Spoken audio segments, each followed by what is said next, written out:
If we knew more about our sleep, what would we do differently? Would we go to bed at a consistent time or take steps to reduce interruptions to our sleep? With Sleep Score, Apple Watch measures your bedtime consistency, interruptions, and sleep duration. Then, every morning it combines these factors into an easy-to-understand score from 1 to 100. So you'll know how to take the quality of your sleep from okay to very high. Know your sleep score with Apple Watch. iPhone 11 or later required. When you need to build up your team to handle the growing chaos at work, use Indeed Sponsored Jobs. It gives your job post the boost it needs to be seen and helps reach people with the right skills, certifications, and more. Spend less time searching and more time actually interviewing candidates who check all your boxes. Listeners of this show will get a $75 sponsored job credit at Indeed.com/podcast. That's Indeed.com/podcast. Terms and conditions apply. Need a hiring hero? This is a job for Indeed Sponsored Jobs. Off goes Cancelo, delivering the cross! Ronaldo! Just look at his face. Relief, aggression, delight. Shoo! CR7 lights up Houston. He's off and running in the 2026 World Cup Finals. And that's exactly what Portugal needed. And he's off and running. Bruno Fernandes. Neto sprinting down the right. Ronaldo through the middle. It's Cristiano Ronaldo for Portugal. It's 3-0. And Ronaldo strikes again. It's Cristiano Ronaldo's day in Houston. What a day to hang out in World Cup Corner. I'm Danny Parkins alongside Dax McCarty. This is First Things First Overtime. Nick Friedel joins me in just a couple of minutes to talk last night's blockbuster trade. And later on, I'll take you through who I think are the best players in the NBA draft tonight. But first, yesterday was Messi's day. Today belonged to Cristiano Ronaldo. Portugal just wrapped up what was a much-needed win and a dominant win at that over Uzbekistan. 5 goals from Portugal, 2 from Ronaldo. And this comes, of course, after heavy criticism of his performance in their draw in their World Cup opener. And frankly, from us and many people around the world of soccer. But here's Cristiano Ronaldo after the game. Quem trabalha, Deus ajuda. Sabia que os meus companheiros iam me ajudar também. Foi uma semana difícil, uma semana escura. Parecia que eu já estava retirado do futebol. Mas aguentei-me, como aguento sempre, porque acredito mais no trabalho do que noutra coisa. Foi difícil, tenho que confessar, mas estamos de volta. What an amazing quote. Wow. If you're reading that translation there, Yeah. It was a difficult week. It was a dark week. I felt like I was retired from football. Yeah. Who knows how much sarcasm there is dripping, but he clearly is seeing and hearing all of the questions. Should he come off the bench? Yeah. Are they better without him? Is his manager afraid to do the right thing? Is he only goal hunting and not actually playing to actually win the game? What did you make of Ronaldo's performance? Did he silence the doubters? Yeah, for at least a week. Okay. But he exercised some very important demons today, and I think not just him, but all of Portugal. And let's not forget, when great teams, when they don't start a World Cup well, then criticism is going to come with the territory. Argentina, in the 2022 World Cup, they lost their first game to Saudi Arabia, and I didn't see anyone praising them, praising Messi. They took heavy criticism. They responded. That is exactly what Cristiano Ronaldo and Portugal did. But it wasn't just a Cristiano Ronaldo effort. He scored 2 goals. It was a team-wide effort. This was a team-wide improvement from the coaching to the midfield to the man himself. And a lot of it had to do with cohesion in the final third. I want to take everyone back to Wednesday and that performance from Portugal, where we saw this play right here where Cristiano Ronaldo was in the box. Bruno Fernandes drops to his knees because he's there for a tap-in. That is a lack of cohesion, a lack of communication, a lack of attacking understanding in the box, which is very unlike a Portugal team with the amount of talent that they had. And if we can go to Cristiano Ronaldo's second goal today, where you see him pointing to Bruno Fernandes, we need to be on the same page. My 9 and my 10 need to be on the same page. Play it here. If you get the pace of the pass right, and if you get the timing of the pass right, I am going to score goals. That is Cristiano Ronaldo in a nutshell. And the criticism was deserved for him, for the entire Portuguese team. But that is why Cristiano Ronaldo is on the field. And so I think it's more than fair to say Cristiano deserved a little bit of criticism. He had gone 10 games, whether it be in the Euros or the World Cup, dating back to the 2022 World Cup, since he last scored in a tournament, since he last scored a big tournament goal. And so it's okay to be able to say he deserves a little bit of criticism for not playing well, for not scoring goals on the field. But also, it's not just a him problem. He relies on service. The coach got the tactics right. Roberto Martinez absolutely got the tactics right by introducing Joao Felix into the team, introducing a little bit more verticality into the team, a little bit more risk into the way that they played. They played with more risk. They played with a little bit more freedom. They played forward and attacked in numbers much faster. And guess what? Both goals Cristiano Ronaldo scored are his bread and butter. One-touch finishes from service in the box. So he deserves credit. Roberto Martinez deserves credit, and that entire Portuguese team deserves credit because they took a lot of criticism, a lot of heat, and they responded appropriately. And I don't want to hear a single word about who they played, about Uzbekistan not being a great team, which look, they're not. But every big team in this tournament, every big player in this tournament has feasted on opponents that they are better than. Sure. It's not a given that you're going to step on the field and dominate and win the game in that fashion. You have to give a ton of credit to Portugal and Cristiano Ronaldo for the performance. So I know you say the criticism was deserved, and I've got no problem with that. Heavy is the head, where's the crown, all that stuff. I got it. I want to show the video, though, of how much it clearly was weighing on him. Like, we played the soundbite after the game, but he's like yelling that he is back multiple times after these moments. This is a man who is internationally famous, one of the greatest soccer players ever, one of the richest people ever, the most followers of any human being on Instagram, and he had one bad game in the World Cup. And I know you talk about the scoreless drought leading up to it being more than one game, but are you at all surprised at the amount of relief that he seemed to show after a couple of goals against the team that they're far superior? Not really, and I love that type of emotion from Cristiano Ronaldo. It shows that he's human. It shows that he still wants to contribute and play at the highest level and contribute to Portugal winning their first World Cup. And honestly, the goals weren't even my favorite part of the performance. It was the humility he showed on that free kick that Nuno Mendes scored, which, by the way, the entire stadium, including the goalkeeper for Uzbekistan, thought that he was going to take that free kick. He had already scored a goal. He was feeling confident. This was a wild play. That goal does not go in if the goalkeeper thinks Nuno Mendes is taking that free kick. He's going to cheat. He's going to stay on his side. He's going to trust his wall. He thinks Cristiano Ronaldo is taking that free kick. And Cristiano had the humility to understand that Nuno Mendes was in a better position to take that free kick.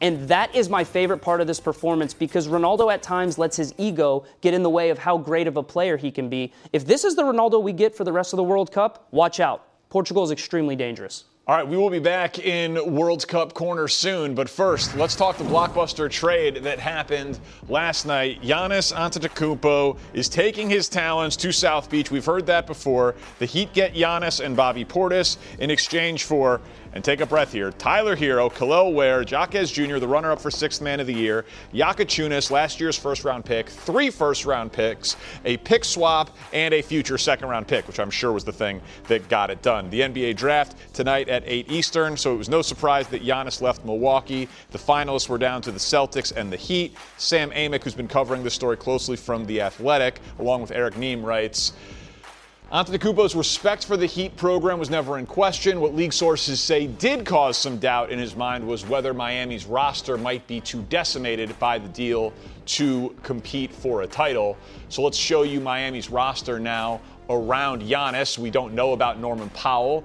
He's a free agent who Brian Windhorst earlier today said the Heat expect to leave. But joining us now, senior NBA writer for The Athletic, Nick Friedel, back with us on the OT. Nick, always appreciate your time.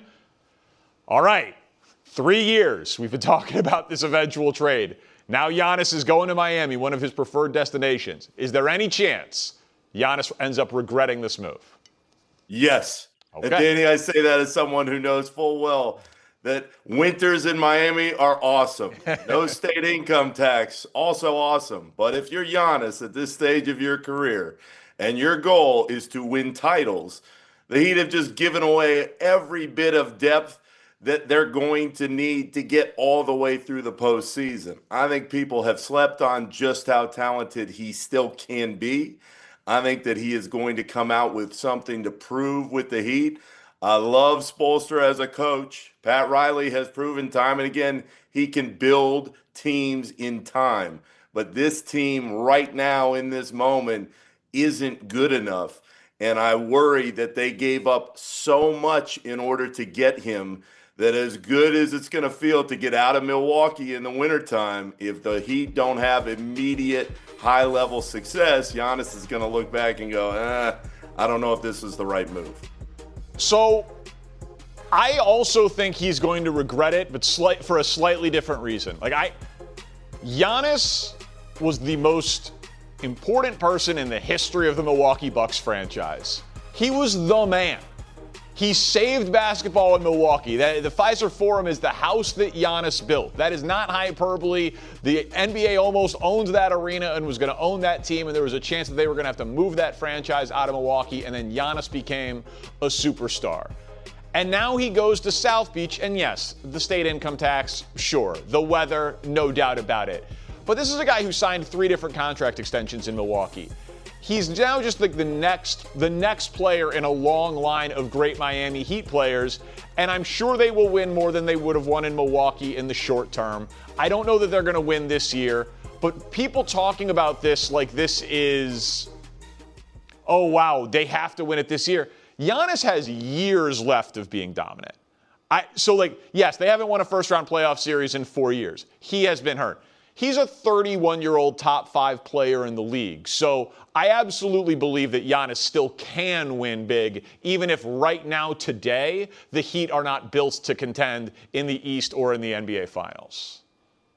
I agree, but what scares me, Danny, and it scared the rest of the league the last couple seasons is, yeah, he's 31, but he's got a hell of a lot of injury concerns. If you told me that he could stay on the floor and everything would be fine and there would be no worry about the production night in, night out for years to come, then great. But what have we seen over and over again with even the best of players? As the years roll on, the injuries pile up more. So I'm with you. I believe in the culture in Miami. I've covered it for years. It is palpable, and you can feel it down there. You're going to trust that Riley can develop more draft picks, and the staff and Spoelstra can find guys to fit around him.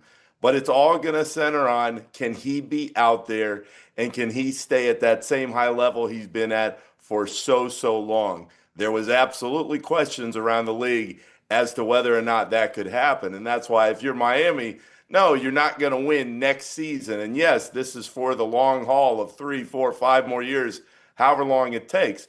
But the longer it goes, the more concerned you should be that all those miles that he has built up for so many years are going to start wearing him down in time. All right, well, so then let's put it into context, actually, a little bit here. So they're making a leap up the Eastern Conference odds, right? Of course, you get Giannis. You get a top 5 player in the world. Right now, they're behind the Celtics and the Knicks in the odds, which is what it is. I'm a little surprised, frankly, that they are in front of Detroit, that they're in front of Cleveland, because they don't have a bench, they don't have shooting, we do not know the entirety of their team, and they are now hard capped at the first apron. But odds makers tend to overreact. People are going to want to bet on Giannis, all of the reasons why we know these types of things happen.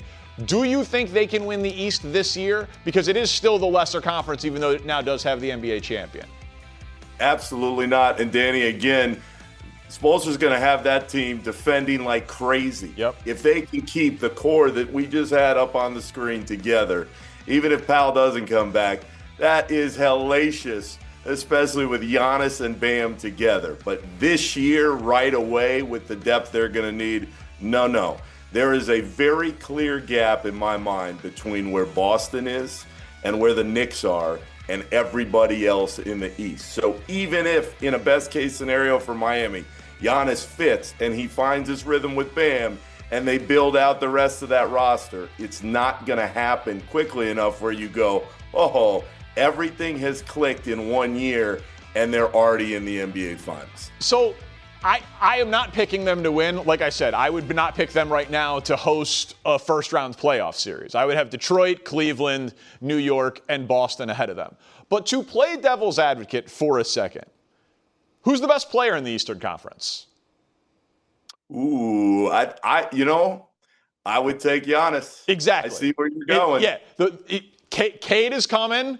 Tatum's amazing, but if he's healthy, it still is Giannis. And he just upgraded the teammates around him. He just upgraded the coaching around him. He just upgraded the culture around him. They should be the best defensive team in the East, right? Davion Mitchell is a plus defensive point guard. Wiggins is length, and he runs and he jumps. Bam is an all-world defensive player. People are talking about Giannis's defense deteriorating the last couple of years. He had to do everything on the offensive side of the floor for Milwaukee. So, of course, his defense slipped a little bit. Like, there is no reason to believe that 31-year-old healthy Giannis is not still a huge plus on the defensive side of the ball. People were like, oh, the Thunder should trade Chet Holmgren for Giannis so he can give Wemby problems. And now those same people are like, Giannis might be like a lesser version of himself. He's still an awesome defensive player. So if he has Bam, he has Wiggins, he has Spoelstra, he has the top defense in the East, and we see a Knicks team as a 3 seed come out of the East this year. We see a Pacers team come out of nowhere and come out of the East last year. We don't know what's going to happen with Jaylen Brown, which we'll talk about in a second. We don't know who the Knicks are going to lose off of that title team.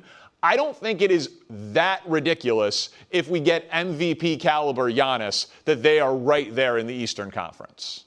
Mr. Parkins, I see where your gambling brain is at. There is value with the Heat right now with the odds that they're in. On top of the fact, Giannis is going to come to Miami very pissed off because Giannis knows that a lot of the world has said, Giannis, you were so great with the Bucks, but that was a long time ago. It's not going to happen. I think he's going to have a hell of a year. I just don't believe that the depth that everybody knows you need to go all the way through the postseason is going to be there right away. But if there were a flyer to take on one guy to be able to change the tenor of a team immediately, it would be this guy coming off the last couple seasons that he's had. Right. To be 100% clear, I think the best roster on paper that Giannis will play with in Milwaukee is still probably a year or two away. But like the idea that it is impossible when we don't know what Wiggins is going to do with his contract, we don't know what's going to happen with Norm Powell, we don't know like what moves Pat Riley will do, we don't know what veteran minimums. Like there's still a long way between now and the start of the season. Miami definitely got better by adding a top 5 player in the league. But now let's talk Celtics. They missed out on Giannis. We knew the offer. It was widely reported. Jaylen Brown and a couple of first-round picks. It wasn't enough to get the deal done. Reports say that that was the trade with Jaylen Brown fronting the offer. And now the obvious question, with reports again out there that the Celtics are shopping Jaylen Brown, what happens? Nick, I see no way Jaylen Brown plays for the Celtics again. Few reasons. Jaylen Brown said this was the most fun year of his career, and he's won an NBA championship. But he said he loved being the man. Brad Stevens, at the end of the season, said, were we really that good? Like, were we really that close when you break it down? So this is not the team from a couple of years ago with Kristaps Porzingis and Drew Holiday and Al Horford. Like, Brad Stevens, maybe the smartest mind in the NBA outside of Sam Presti, said we weren't good enough. And Jaylen Brown, I can't believe he hasn't been on Twitch yet, demanding a trade. And then the final reason why I think he's done is he is awesome. And so he is very easy to trade. Like he has 3 years and $178 million left on his contract. So you can trade him to anybody. You almost got Giannis for him with a couple of first-round picks. You could have, if you had a bidding war for Jaylen Brown, who finished 6th in MVP, was second-team All-NBA, is one of the 10 best two-way players in the league, Portland, Atlanta, Orlando, Houston. Like I can go down the list and give you 17 trades that make sense. I spent like 3 hours today on the NBA trade machine that I just think if Brad Stevens holds a open bidding season on Jaylen Brown, he's going to get an offer that'll pull the trigger on. It makes a lot of sense to think that this is finally it. And Danny, the breakup, it seems like, has been on the horizon the last few years. I mean, go back to that proposed deal in Brooklyn a few years ago. It was like, is Jaylen Brown going to be here? To your point, though, what intrigues me the most is it feels like Jaylen Brown wants to be the guy on his own team.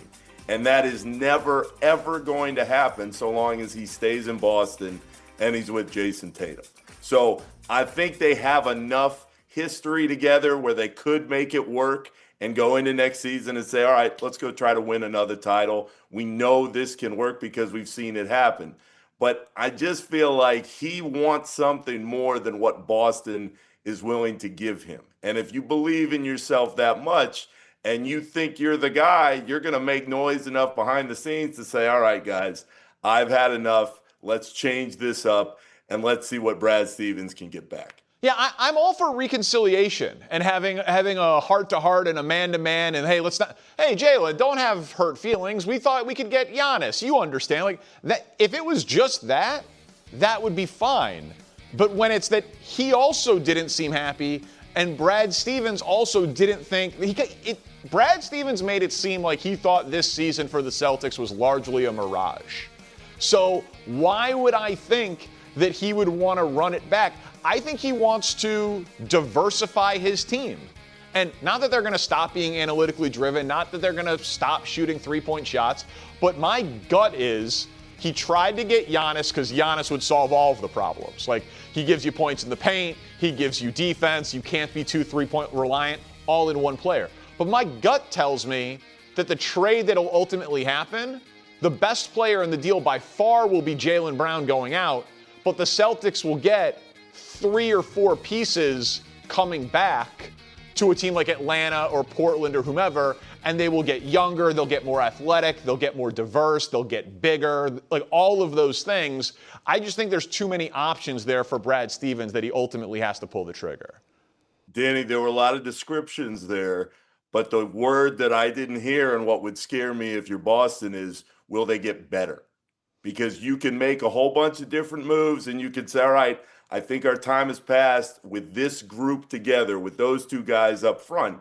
But what would scare me if you're the Celtics is you can make that move, but you just don't know what's coming behind it. So your roster may be fuller and there may be more depth, but when it comes to the postseason, this is a proven commodity. This is a finals MVP. He has done it at the highest level. So I understand why Boston would want to make a move. It feels like the time has come. But the move to make, to me, was Giannis.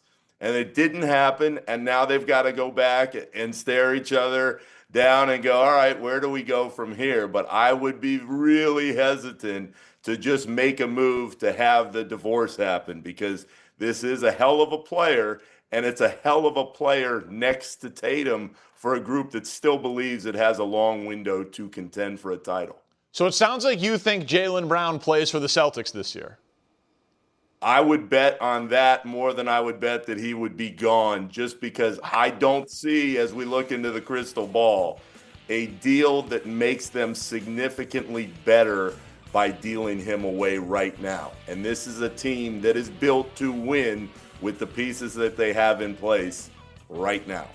All right, well, you know I'm the gambling man, so I'll text you on the side and we can get Jaylen Brown next game played. Boston Celtics or the field, and you and I can have a little bit of first things first overtime action there. I think Atlanta, Portland, Orlando, I think there's a lot of teams that make a ton of sense. Nick, as always, man, thank you so much for hanging out with us. The USA clinched Group D. They advanced to the knockout stage, but now that it brings up Thursday's matchup against Türkiye. How are they going to approach the game? We'll discuss back in World Cup Corner as Luis Diaz and Colombia gear it up for kickoff. The countdown clock, I love the countdown clock, off and running. Colombia taking on DR Congo tonight, 10 Eastern. That game's right here on FS1. We gather here tonight to bring women back to their rightful place. The Testaments, a new Hulu original series from the executive producers of The Handmaid's Tale. It's easier to accept a story than believe that the people around you are monsters. The battle isn't over. There comes a time when you have to take action, when you have to choose your own destiny. Never quite as it seems. Watch the new Hulu original series, The Testaments, streaming on Hulu and Hulu on Disney Plus for bundle subscribers. Terms apply. Colombia fans are ready, and we are counting down the hours. Colombia takes on DR Congo. Remember, they had that draw in the opener against Portugal, one of the great moments in the tournament so far. Tonight, 10 Eastern, right here on FS1. Welcome back to the OT. We are back in World Cup Corner. Thursday, USA takes on Türkiye in the final match of the group stage after clinching Group D and advancing to the round of 32. Now, there is lots of speculation on what Pochettino will do with Christian Pulisic back at practice and the yellow cards among many key players for Team USA. Folarin Balogun was asked about the plan ahead of the final match of group stage. Take a listen.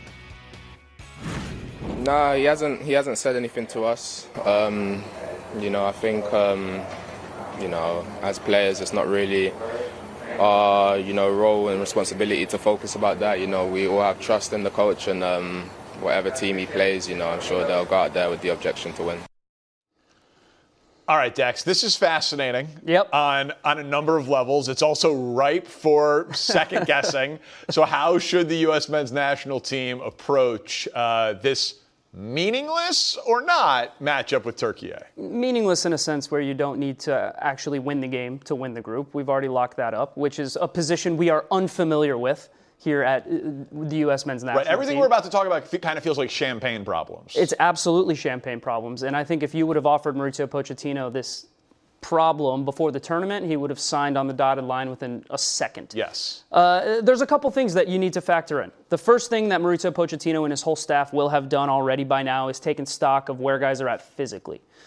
This is a tournament, the expanded tournament, and that is now a little bit longer, where there is more time to recover in between games. About 6 days between matches. About 6 days between matches, whereas traditionally in past World Cups, it's been about 4. Yep. And so there is more time to recover between tournaments, and now you go down and you try to figure out all the different variables. All things being equal, every player is 100%. The next thing that has to factor into the decision is who is at risk of missing a knockout round game.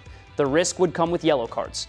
We have 4 players on yellow cards right now. This is the obvious one, right? Like there's no chance Robinson, Richards, Balogun, or Adams plays, right? That's 0.0?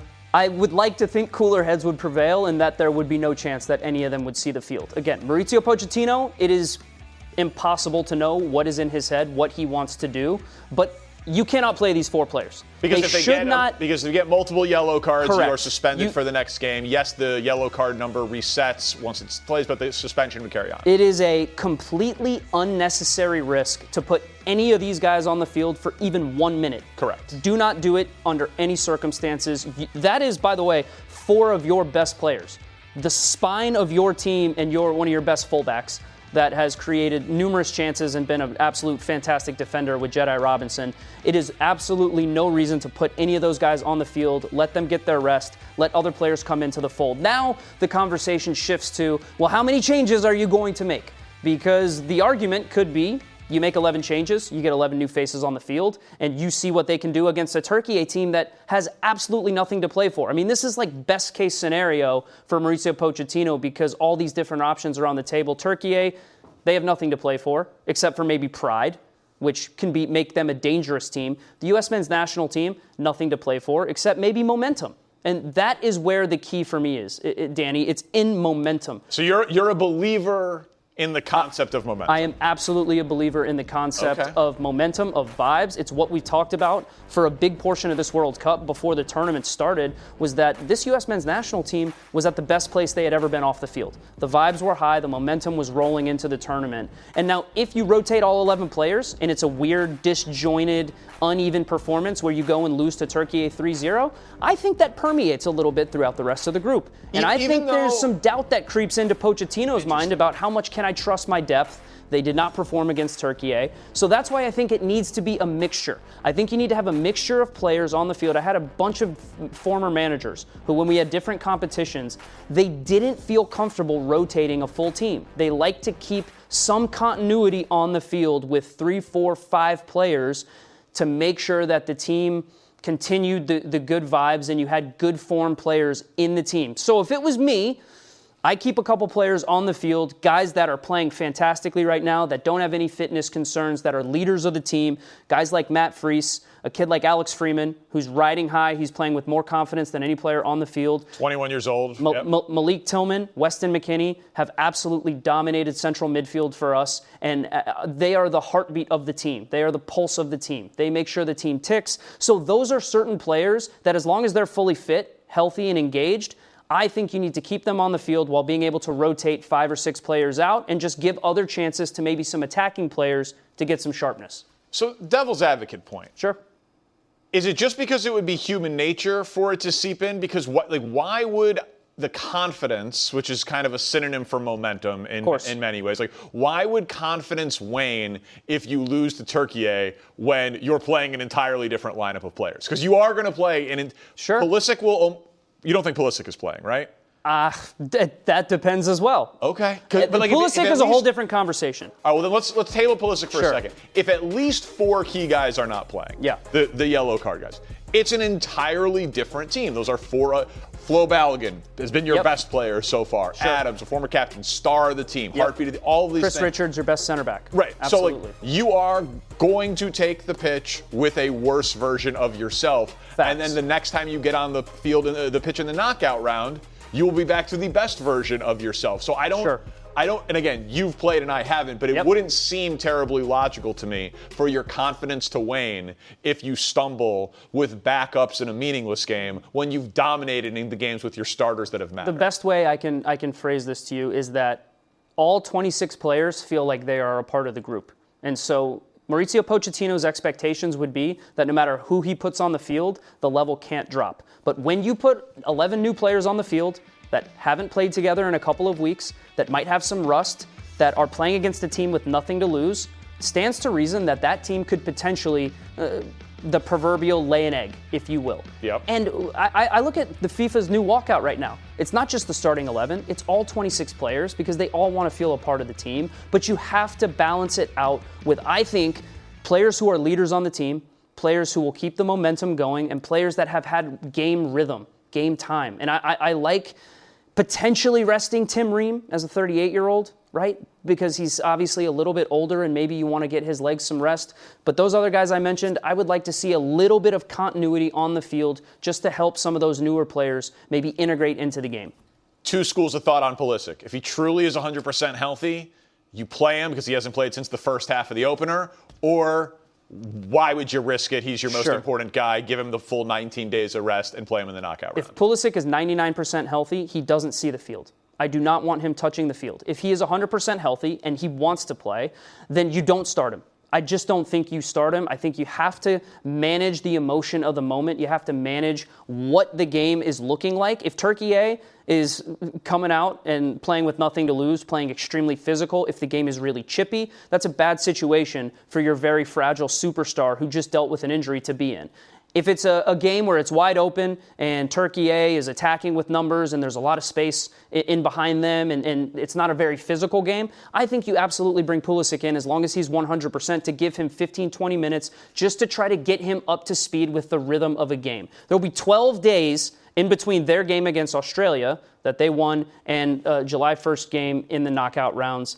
Listen, that's a little bit of time in the soccer world for guys to lose a little bit of game sharpness, game rhythm. That's why I think it's a really important balance for Pochettino to find. A lot of things to balance, which is why he's the manager. It feels like we are in the midst of a historic Golden Boot race. We'll weigh in next here in World Cup Corner. James Rodriguez in Colombia, they're eyeing the clock. I love a countdown clock. 4 hours, 23 minutes and counting. Colombia, DR Congo tonight on FS1. This episode is brought to you by Perfect Bistro Cat Food. Cats, this ad is for you. Has your human ever called you picky, persnickety, choosy? If so, Perfect Bistro Cat Food is for you. With ingredients like wild-caught tuna and pasture-raised lamb, tantalizing textures, and delectable flavors that meet even the most discerning cat standards. You're not picky, you're just perfectionists. Perfect Bistro, mealtime perfection for every cat. Have your human visit perfectbistro.com. We are getting closer and closer. Colombia taking on DR Congo tonight. Colombia, they have not lost a competitive match since March of 2025 in qualifiers against Brazil. You can check out the match tonight, 10 Eastern, right here on FS1. Now, this has been a star-studded World Cup, to say the least. Just yesterday, Messi, Mbappe, Haaland all recorded braces in their respective matches. We are still in the group stage, and we are seeing some crazy numbers already. If you it's a who's who of the stars at the top. The Golden boot race, of course, for the most goals in this World Cup. The record is 13. It feels like it, Dax, but you're the expert. Are we in the midst of a historic Golden Boot race? Absolutely. The best Golden Boot race that I have been a part of since I have been alive. And the most memorable one where you don't have any players just coming out of nowhere to surprise us.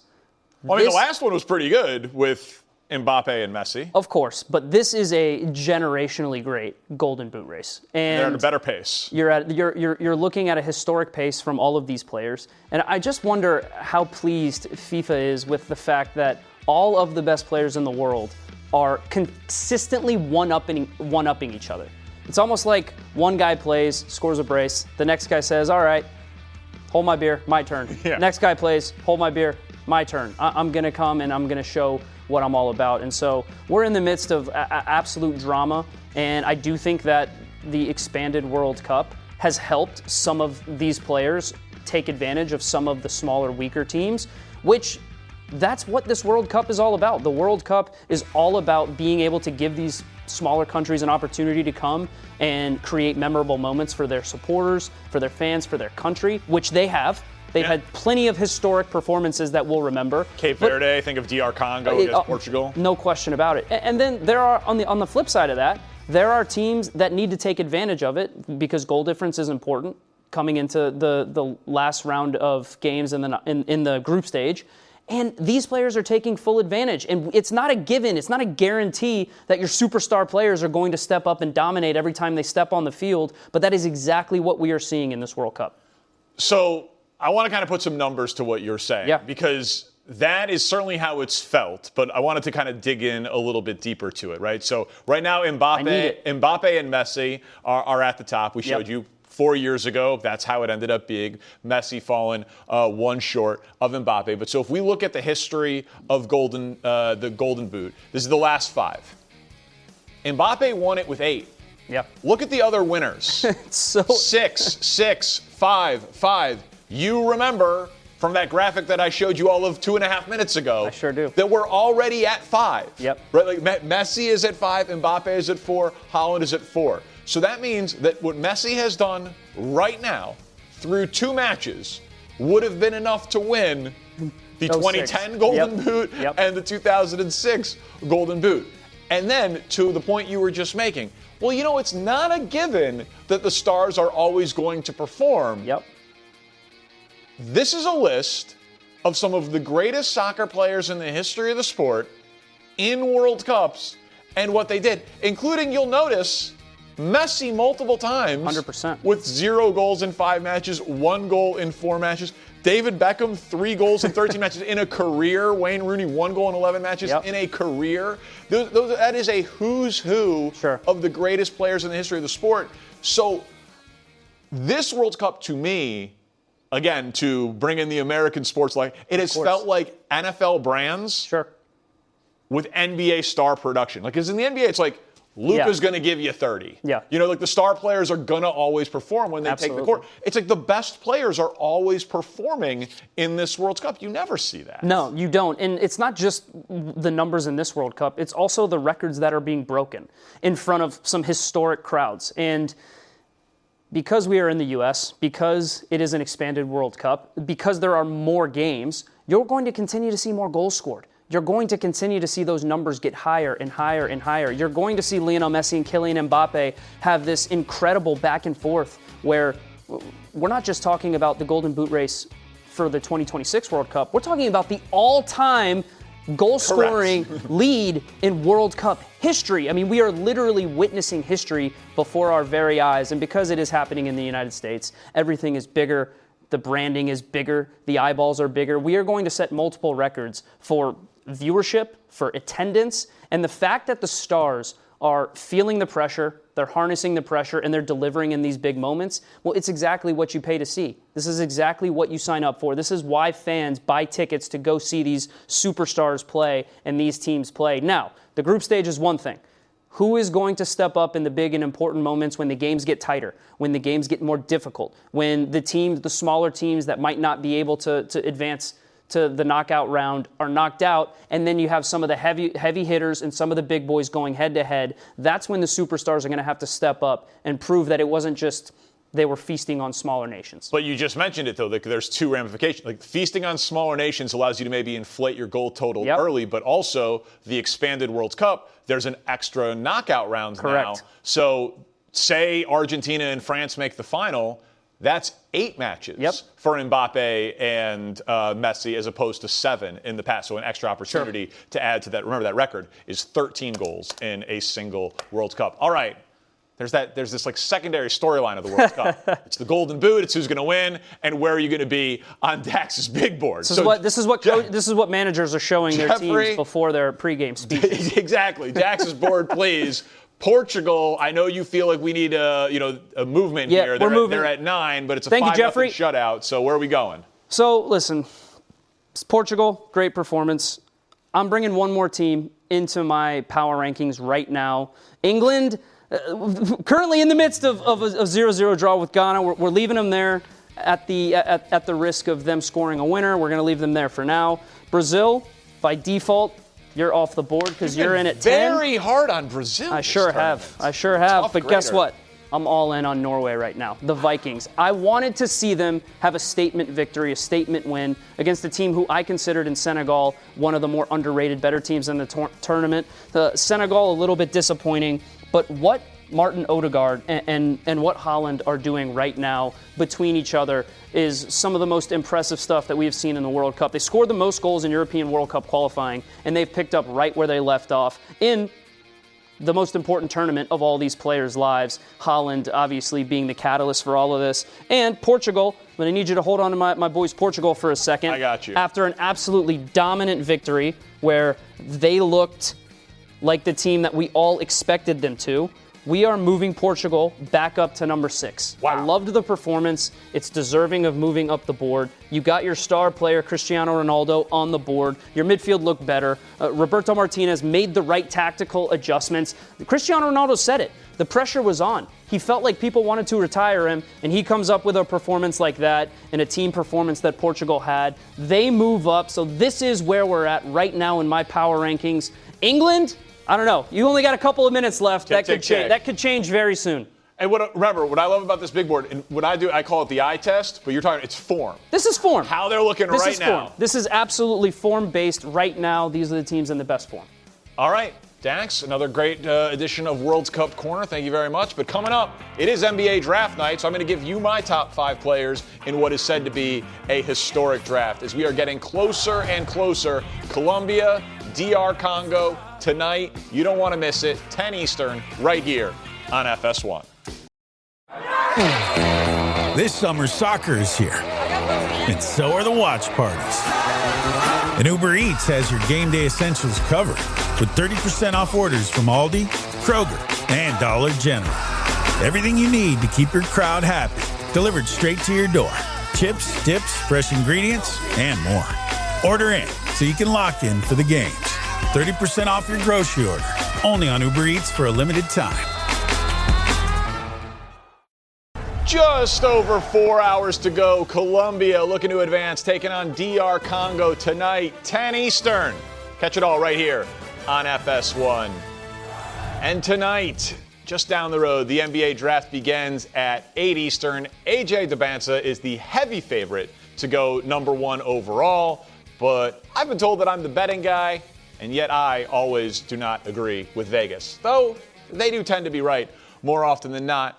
But I wanted to kind of get on the record ahead of what the experts are saying is a historic draft at the top and in terms of depth. So without further ado, my top 5 players, not the order in which I think they will be drafted, but how I would say 5 years from now, these will be the 5 best players that come out of the draft. Darius Acuff, I could just say John Calipari, point guard. There's a nice history there. But I put an emphasis on how you do in the biggest games. He averaged over 30 a game in the SEC tournament, averaged nearly 30 a game in the NCAA tournament, lightning quick speed, and great from 3. I think he has a very high ceiling as an offensive player. Number 4, I think he's going to my Bulls, Caleb Wilson out of North Carolina. Reminds me a little bit of Amari Stoudemire, 6'10", runs the floor, high motor, really cares about the game, crazy wingspan, guy can jump out of the gym. You worry about he only had 7 made three-pointers, but a decent free throw percentage and some good mid-range tape. Looks like he should be able to develop the shot. I'm a little scared that I'm too low on this guy, and it's Cameron Boozer. He can score, he can rebound, he's a big, he passes, he's a plus athlete, he's got NBA lineage, and he's won at every level. And there's a college coach who said he reminds him of Tim Duncan. And I'm like, I think he's the 3rd best player in this draft. This one might age like an avocado. But coming in at number 2, it's AJ Debinsa. He can do everything on both ends of the floor. He is a huge impact player who will be great right away. I just tend to think that this next player has a little bit higher of a ceiling, and that is Darren Peterson. It was a weird year at Kansas. Debinsa's going to be great. Boozer's going to be great. I think Wilson can be a superstar. But Darren Peterson was a dominant player in high school.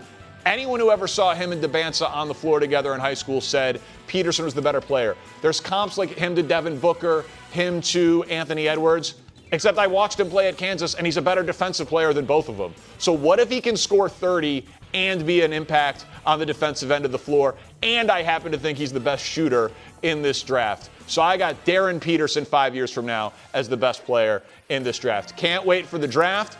And, of course, the World Cup. DR Congo, Colombia tonight, 10 o'clock on FS1. We're dark on the OT for the next 3 days. Thanks for watching.